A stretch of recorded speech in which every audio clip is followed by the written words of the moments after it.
आज गच्चीबौली के Continental hospital में Continental next generation bio bank का इफ्तिताह अमल में आया।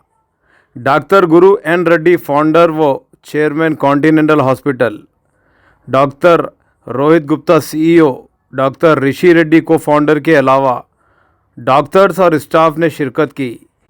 आइए देखते हैं हमारे नुमाइंदे शेख महमूद की एक ख़ास report. So we will be collaborating globally with premier institutions with the intent of bringing technologies back to this hospital to improve treatment of patients and hopefully the broader India population. So with that, thank you for listening, and I think we'll, Dr. Reddy, you want to come say a few words as well?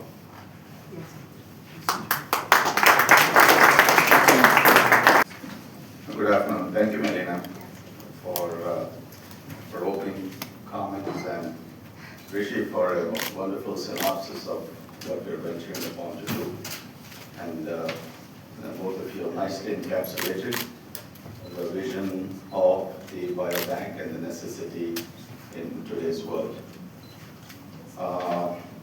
నేను ముందు కొన్ని ముక్కలు ఇంగ్లీష్లో మాట్లాడుతున్నాను. So I want to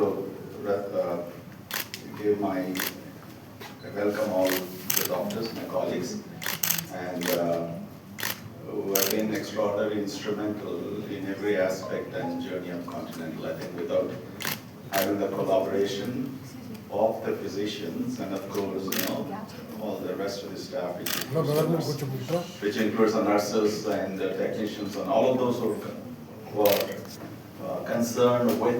आज हम continental hospital में जो बायो बैंक की प्रारंभित करे हैं, वो इसलिए करे कि ये बायो बैंक में जो हमारे पेशेंट्स का नहीं तो रेगुलर सिटीजन्स का टिश्यू और बॉडी फ्लूइड्स जो होते हैं, वो ब्लड, प्लाज्मा, सीरम, ये सब हम स्टोर कर सकते हैं। किस लिए कि हम ये रिसर्च में इसकी यूटिलाइजेशन हो सकती है।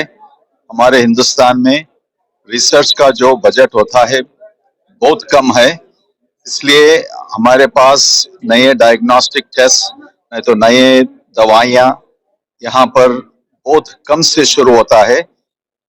जो हम रिसर्च की बजट जो स्पेंड करते हैं बहुत कम होता है, इसलिए जो ये बायो बैंक हम आज एस्टेब्लिश करें, हमारे डॉक्टर्स विभिन्न स्पेशलिटीज में, न्यूरो साइंस हो, नहीं तो ऑन्कोलॉजी कैंसर में हो, नहीं तो रोमेटोलॉजी, इम्यूनोलॉजी में हो, कहीं कहीं इतने हजारों डिसीजेस जो होते हैं, हम वेस्टर्न मेडिसिन जहां बाहर बनते हैं मेडिसिन और जहां बाहर की डायग्नोस्टिक टेस्ट हम वो यूज करते हैं, उसके वजह से हर मरीज को ये दवाइयां काम नहीं करते हैं।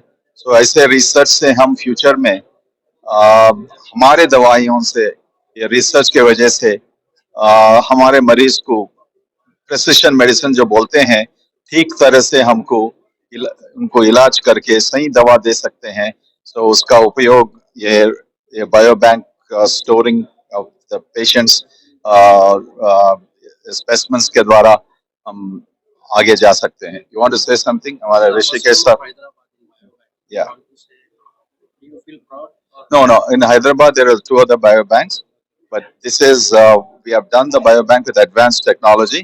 ये नई टेक्नोलॉजी से जो हम शुरू कर रहे हैं और इंटरनेशनल कोलैबोरेशन से हम बायो बैंक कर रहे हैं। जो क्रॉनिकल बायोज अमेरिका के बहुत बड़ा बायो बैंक माना जाता है, तो उनका एसोसिएशन से हम ये एस्टेब्लिश करे हैं।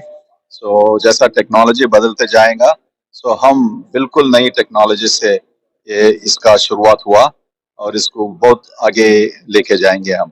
हमारे डॉक्टर ऋषिकेश सरकार साहब हैं, हमारे डायरेक्टर ऑफ न्यूरो साइंसेस, उनको कुछ बोलने के लिए बोलूंगा। न्यूरो साइंसेस,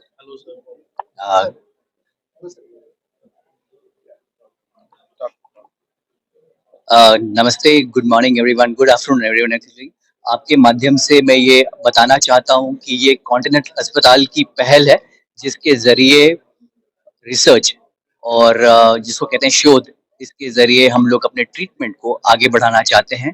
जैसे कि प्रधानमंत्री नरेंद्र मोदी और हम लोग जिस तरीके से हम लोग डेवलप कर रहे हैं और आत्मनिर्भरता की तरफ बढ़ रहे हैं, उसकी तरफ में भी एक एक ये पहल है।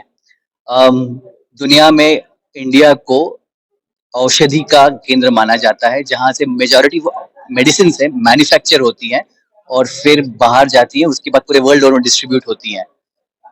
प्रॉब्लम यह है कि औषधि का रिसर्च जो है, औषधि का बनना और उसका जो इन्वेंशन है वो बाहर होता है।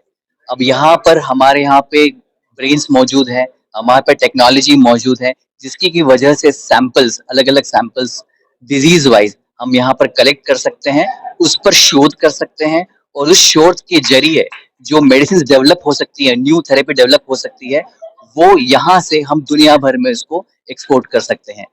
तो इस पहल से केवल कॉन्टिनेंटल ही नहीं बल्कि इंडिया को आगे जो है वो हाईलाइट मिलेगा।